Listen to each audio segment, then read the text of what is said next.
If you can dream it, you can do it. Hello mga Mars! Welcome back again sa aking garden.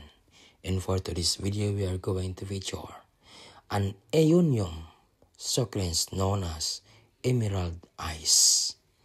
It is variegated succulent with a flattened rosette form.